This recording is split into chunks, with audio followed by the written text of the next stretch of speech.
আমাদের থিম হলো দহন, এবং দহনের অর্থ আমরা সবাই জানি। দহনের অর্থ হলো বার্নিং, কোনো কিছু পুড়ে যাওয়া। এই দহন শরীরেরও হতে পারে এবং মনেরও হতে পারে।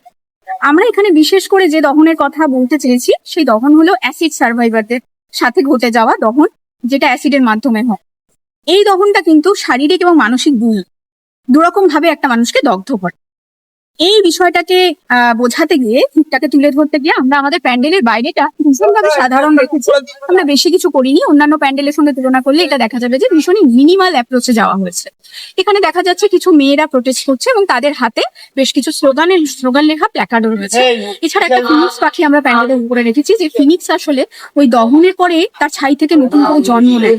এই বার্তাটা আমরা দিতে চেয়েছি যে শেষ পর্যন্ত যাদের দহন নিয়ে আমরা কথা বলছি, তারাও ঠিক ফিনিক্সের মতো, তাদের এই দহনটা তাদেরকে শেষ করে ফেলতে পারে না, বরং একটা নতুন শুরু তাদেরকে আবার করার, তারা নতুন করে একটা শুরু করতে পারে। কোনো কিছু এই ধরনের অ্যাটাক হোক, যত বড় অ্যাটাকই হোক, সেটা হয়তো বাইরের সৌন্দর্যকে ছিনিয়ে নিতে পারে, কিন্তু ভিতরের যে সৌন্দর্য, যেটা ইনার কোয়ালিটি, যেটাকে আমরা এখানে সেলিব্রেট করার চেষ্টা করেছি। সে কারণে প্যান্ডেলের সৌন্দর্যায়িত অংশগুলোকে আমরা ইনস্টলেশনের মাধ্যমে ঢেকে রাখার চেষ্টা করেছি, সেটার মাধ্যমে একটা বার্তা দিতে চেয়েছি। তো এই সার্ভাইভারদের সাথে যেটা হয়, তারা তাদের নতুন করে, তারপরেও তাদের মানে বাইরের যে সৌন্দর্য সেটা চলে যাওয়ার পরেও তারা থেমে যায় না, সেখানে তাদের জীবনটা শেষ হয়ে যায় না, বরং তারা তাদের ভিতরে সৌন্দর্যকে সেলিব্রেট করে, আবার নতুন করে উঠে দাঁড়ায়, তাদের ঠিকানাকে নিয়ে তারা আবার নিজেদের হারানো স্পেস গুলোকে রিক্লেম করে। আমাদের বিষয় থেকে আমরা এটা বলতে চেয়েছি।